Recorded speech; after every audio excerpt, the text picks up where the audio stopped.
Ashama daawwattoota fi dhaggeeffattoota obsee shawaa nagaan fi araarrii jaalalli waaqayyoo iddoo fi kallattii haala fi golaaf golantaa irra jirtan irratti isiniif haa baay'atu jirtu jechaa har'as deebi'ee dhufeen jira. Maal qabattee dhufte obseen jechuu keessan nolu isa duratti garuu chaanaala kiyyaaf aaraa warra taatan laayik sheer sabskiraayib gochuudhaan na bira dhaabbadhaa na jajjabeessaa isiniin jedhamu.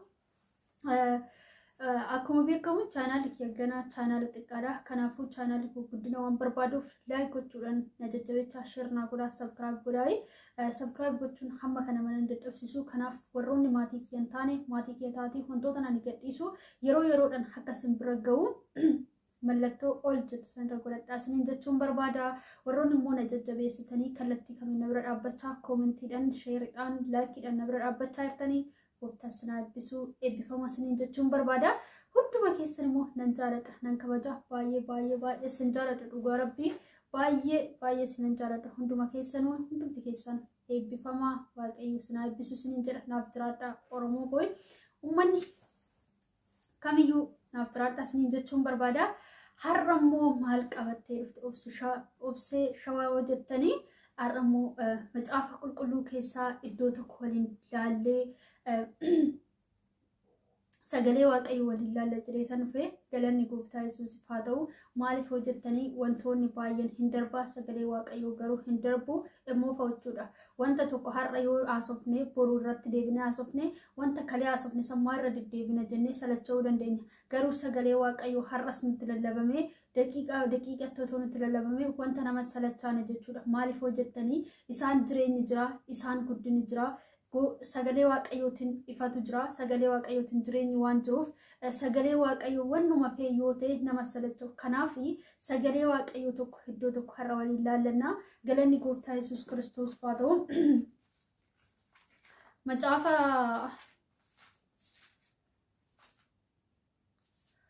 Macaafa wangeelaa Yoonaas keessaa waliin dubbisnaa. Galanni gooftaa Yesuus Kiristoos haa ta'u. Maqaan gooftaa haa eebbifame haa ta'u. Mee macaafa kana waliin dubbisuun duratti daqiiqaa xiqqashuudhaaf akka waaqayyo nutti dubbatuuf waaqayyoon galateeffannee waaqayyoon hin kadhannaa. Sagalee waaqayyo kanaa harka gooftaatti dabarsinee kennine ana otoo hin taane akka inni isinitti dubbatuuf waaqayyoon galateeffanname. Galanni gooftaa Yesuus haa ta'u. Jiraataaf kabajamaa isa taatee jirtu waaqa abbaa waaqa ilmaa waaqa hafuura qulqulluu sadan waaqa tokko guddiseessi galateeffadhaa. Galanniif ulfinni huqubaan ililliinsi duwwaadhaaf haa ta'u. Yaa gooftaa waan hundaaf si galateeffadha. Waan ta'e waan bade waan dhufe yaa waaqayyo gooftaa waa'ee dhaloota kanaa waa'ee kootiif waa'ee biyya koof waa'ee maatii kootiif galata siin jedha. Maqaa ilma kee Yesuus Kiristoos si haa galatu. Eeyyen gooftaa waan baay'ee nu gootee jirta. Nu faana taate harka kee irkoo kee nuuf gootee jirta. Kanaaf gooftaa si galateeffanna. Dhaloota kana yaa waaqayyo gooftaa anaaf dhaloota kanaaf waan gaarii goote waan guddaa goote. Kanaaf gooftaa galata siin jenna. Oolman kee dubbatameen dhuma oolman kee keessa tokkoon keenya jira. Maqaa ilma kee Yesuus Kiristoos si haa galatu. Eeyyee waaqayyo gooftaa har'as yaa galatonna borus yaa galatonna guyyaarratti si galateeffanna. Atis yaa waaqayyo gooftaa galata malee wannaan biraan nurraa barbaaddu meetidha warqiidham jettu kan nurraa barbaadus galata tokkicha.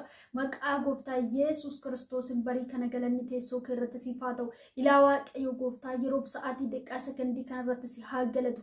Yaa waaqayyo gooftaa utuma si galateeffadhu cubbuuf daddarbaa hirmii gootiif dhokataaf mul'ataa gootiif yaa waaqayyo gooftaa isan yaadee godhe isan dogongoree godhe isan gaddee godhe isan gammadee godhe hundumaaf maqaa ilma kee Yesuus Kiristoos natti araarame. Ilaa waaqayyo gooftaa yeroo kana haraaressi kadhadha abbaa anaaf haraaressi kadhadha maatii koo haraaressi kadhadha biyya koo haraaressi kadhadha waldaa tokko haraaressi kadhadha. Ilaa gooftaa saba kamiifuu haraaressi kadhadha bageetaa Kiristoos araarri kee tokkoon keenya irratti haa ta'u. Ilaa waaqayyo gooftaa to'atu nutti araaramin nu biran darbin abbaa wannuma hundaaf araara keetti nu buusi. Eeyyen dhugaadha nuti cubbamtoota dadhabdoota yaa waaqayyo gooftaa nuti nama dadhabdoota yaa waaqayyo gooftaa cubbuu baay'ee hojjenna daddarbaa baay'ee hojjenna harree gammanneetiin yaa waaqayyo hojjenna laallee hawwineetiin harka keenyan ta'uu danda'a bageetaa Kiristoos araarri kee tokkoon keenya irratti haa ta'u. Ilaa gooftaa abbaa sin kadhadha malee sin abbamu yoo nutti araaramte tokkoon keenyaati gargaara. Dhaloota yaa waaqayyo gooftaa kallattii kam jiran hundumaaf harki kee haa diriiru anaaf harki kee haa diriiru. Ilaa waaqayyo gooftaa dhaloonni kamiyyuu yaa waaqayyo sagalee keetiin akka jiraatan maqaa ilma kee Yesuus Kiristoos natti nu gargaara. Sagalee kana kee kanas kunoo yaa Waaqayyo gooftaa dubbachuuf hafuurri kee qulqulluun nutti haa dubbatu. Ilaa Waaqayyo gooftaa natoo hin taane hafuurri kee qulqulluun nutti haa dubbatu. Foon kootirraa kan ta'e calqab kan jedhe haa ta'u. Ilaa Waaqayyo gooftaa sagalee kana ati hiikii nutti dubbadhu. Sagalee kanas yaa Waaqayyo gooftaa dhaloonni kun dhaga'ee akka ittiin jiraatu bageetaa Kiristoos ati nu gargaari. Humni keetiif hafuurri kee tokkoon keenya irratti haa ta'u. Yaa Waaqayyo gooftaa saba kamiyyuu biyya kamiyyuu yaa Waaqayyo maatii kamiyyuu yaa Waaqayyo ati wajjin ta'e harki kee fi dandeettiin kee irreen kee guddaa sun nurratti haa ta'u. Dhaloota kam wajjin ta'e dhaloota kamiyyuu yaa Waaqayyo gooftaa gargaarsi kee fi ayyaanni kee irratti haa mul'atu. Dhaloota sagalee kee dubbatan dhaloota sagalee kee lallabaniif yaa Waaqayyo gooftaa humna hafuura qulqulluu ati dabalii laadhuufi. Ilaa Waaqayyo abbaa hundumaa hin gootaas haa galatu. Maqaan kee baraa amma baraatti tolol haa jedhu. Gooftaa kanarra taa'ee kan akka nu hin galateeffanne akka nu hin lallabne akka nu hin dubbanne kan nu dhoowwu. Sagalee Waaqayyo kan dhaggeeffanne kan nu dhoowwu. Maqaa kee Yesuus Kiristoosin kan hidhame haa ta'u. Inni xiyya darbatu yaa Waaqayyo gooftaa lafaaf qilleensarra kan deemu jawwee dhabboofa kan jedhu kallattii kamiin kan hojjetu dhaloota irratti darbee kan hojjetu sagalee kee yaa Waaqayyo kan ittiin mormu akka sagaleen kee dubbatamne akka sagaleen kee dhagaamne han mormu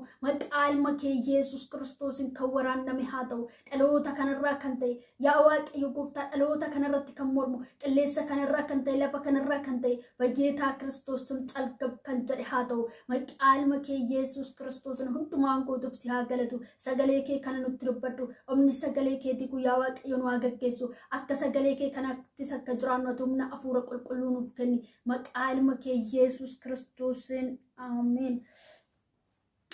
Gooftaan hunduma keessa na abbisu. Ergan ammana galateeffadhee macaafa Wangeela Yoonaas boqonnaa 9 irraa akkana jedha. Galanni gooftaa Yesuus Kiristoos haa ta'u. Yesuus nama dhaloota isaatti jalqabee jaamee tokko fayyisuu isaadha. Yesuus ittuma dabalee namni dhaloota isaatti jalqabee dhiifama. Yesuus otoo darbuu namni dhaloota isaatti jalqabee jaame tokko arge. Yommus bartoonni isaa barsiisaa namni kun cubbuu eenyutiif jaamaa ta'ee dhalate isatu yakke moo yookiinis abbaa isaatii fi haadha isaatu yakke jedhaniin Yesuus gaafatan. Yesuus immoo deebisee inni cubbuu hojjeteef yookiinis abbaan isaatii fi haati isaa cubbuu hojjetaniif miti isa fayyisuun hojjetaniif miti jedheen isa fayyisuudhaan hojiin Waaqayyo akka mul'atuuf jaamaa ta'ee dhalate malee hojii isaa hanga nan erge guyyaadha hojjechuun nuuf hin ta'a. Yeroo namni tokko illee itti hojjechuu hin dandeenye harki inni dhufa. Biyya lafaa keessaa amma jiraatutti ani ifa biyya lafaati isaanin jedhe. Yesuus akkuma kana jedhee lafatti tufe. Yesuus akkuma kana jedheen lafatti tufee ancufa isaatiin biyyoo dhoqqeesse. Dhoqqicha ija namichaatti dibee namichis dhaqii Simool bishaan kuufametti dhiqadhu jedheen. Simool jechuun isa ergame jechuudha. Namichis yommus dhaqee dhiqate. Ija isaatiinis argee deebi'ee dhufe. Oloonni isaa warri kaan dura utoo inni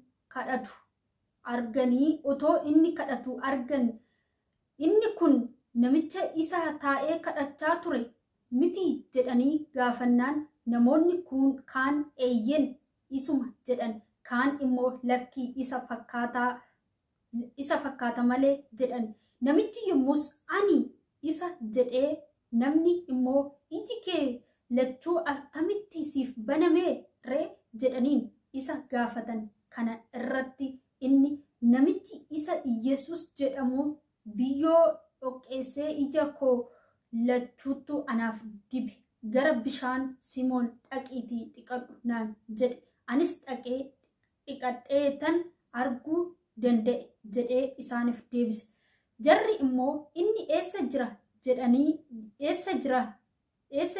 jedhanii isa gaafatan. Namichi garuu ani hin beeku jedhee deebiseefii jedha. Galanni Gooftaa Yesuus Kiristoos haa ta'u. Sagalee kana keessaa maal hubannaa? Namichi kuni dhaloota isaatii jalqabee amma dhaloota isaatii jalqabee iji isaa lamaan kuniyyuu bal'aadha. Ija isaa lamaan hin argu. Gaaf tokko Yesuus otuma darbaa ittiin jiru namicha ija jaamaa kana arge. Bartoonni Gooftaa maal jedhaniiti Yesuus gaafatanii, yaa Gooftaa jedhaniin, namichi kun maal cubbuu hojjete? Maal balleesse? Isa moo maatii isaa, isa moo abbaa isaa, isa moo haadha isaa cubbuu hojjete? Dhaloota isaatii jammaree jaamaa ta'ee dhalateedhaan. Galanni Gooftaa Yesuus Kiristoos haa ta'u. Gooftaan garuu lakkii jedheen inni cubbuu hojjeteef miti. Wayin abbaa isaa, wayin haati isaa cubbuu hojjetaniif otoo hin taane ulfinni Gooftaa ittiin mul'achuuf dhaloota isaatii jaamaa ta'ee dhalate jedheen. Dhaloota isaatii jalqabee jaamaa ta'ee dhalate ulfinni Gooftaa ittiif mul'achuuf jedheen. Galanni Gooftaa Yesuus Kiristoos haa ta'u. Asitti obboloota koo har'a jechuudha. Namni baay'een gaafa qormaanni itti baay'atu, gaafa cabaa ta'ee dhalatu, gaafa shibaa ta'ee dhalatu, maal ta'e shibaa, maal ta'e cabe, kuni dabdee duuba jiru jechuu danda'a dhalli namaa. Garuu Gooftaan akkas miti. Wanta akkas godheef qaba. Cabaa isa fayyisee ulfina isaa ittiin argisiisuuf, jaamaa sanbanee ittiin ulfina isaa argisiisuuf. Galanni Gooftaa Yesuus Kiristoos haa ta'u. Yesuus gaafa sagalee isaa nama tokko kamirratti ba'e, gaafa sagaleen Gooftaa wanta tokko irratti ba'e, wanti ta'uu malee hin ta'e argama. Wanti ta'uu malee ta'ee argama. Namichi kun jaamaa ture, iji isaa lamaan hin argu. Gaafa garuu Yesuus ulfina isaa isarratti argisiisuu barbaadu, ulfina isaa isaan mul'isuu gaafa barbaadu, hancufa isaa lafatti tufe dhoqqee bukeessee dhoqqee san ija isaa lamaanitti gaafa dibu. Dhaqii dhiqadhu gaafa inni jedhee ergu namichi sun gaafa inni dhaqee dhiqatu iji isaa lamaan argee deebi'e. Agartuu isaa lamaan inni argiteef jechuudha. Galanni Gooftaa Yesuus Kiristoos haa ta'u. Maaliif ta'e? Sagaleen Gooftaa waan irratti ba'e. Ulfinni Gooftaa isaan mul'achuu waan barbaadeef guyyaa isaa eegee, yeroo isaa eegee, namichi sun garuu yeroo baay'eedhaaf rakkachuu danda'a. Yeroo baay'eedhaaf ba'uu danda'a. Yeroo baay'eedhaaf gadduu danda'a. Maalifan bal'aa ta'een, maalifan akka hiriyoota kootti ka'ee hojjetadhee nyaachuu dadhabeen, maalifan kaachuu dadhabe jedhee boo'ee gaddee ofitti ba'uu danda'a. Garuu Gooftaan guyyaa qaba. Guyyaa ofiif jedhe, guyyaa ofiif barbaade Waaqayyo namicha san fayyisee ija isaa lamaan agartuu isaa lamaan baneecha. Galanni Gooftaa Yesuus Kiristoos haa ta'u. Anaaf siniifis Waaqayyo akka namicha kanaatti jireenya keenya haa sirreessu. Akkasuma immoo warroonni namicha san dura kadhachuu isaa beekan, warroonni akka namichi sun taa'ee kadhatu, warroonni akka namichi sun daandiirra taa'ee iji isaa lamaan hin argine taa'ee yoo kadhatu warri isa beekanii maal jedhan? Indi namicha taa'aa kadhachaa ture sammuu miti jedhanii irratti waliin mormaa turan jechuudha. Garuu namichichi maal jedheen? Anuma isuma kadhachaa ture san jedheen. Galanni Gooftaa Yesuus Kiristoos haa ta'u. Har'a bilisa waan ta'e, waan fayyaa ta'eef, waan ulfinni Gooftaa irratti mul'ateef anuma jedhee dubbatee jechuudha namichichi. Gaafa anuma bal'aa san, anuma namicha kadhachaa ture, namuma ija jaamaa santu har'a fayye. Har'a mul'adheen jira gaafa inni jedhuuni akkamitti fayyuu dandeesse jedhanii. Namni duraan dhaloota isaatiin inni jaamaa waan ta'eef, inni bal'aa waan ta'eef, iji isaa kun hin banamu, iji isaa kun ifa hin argatu jedhee yaadaa ture jechuudha dhalli namaa.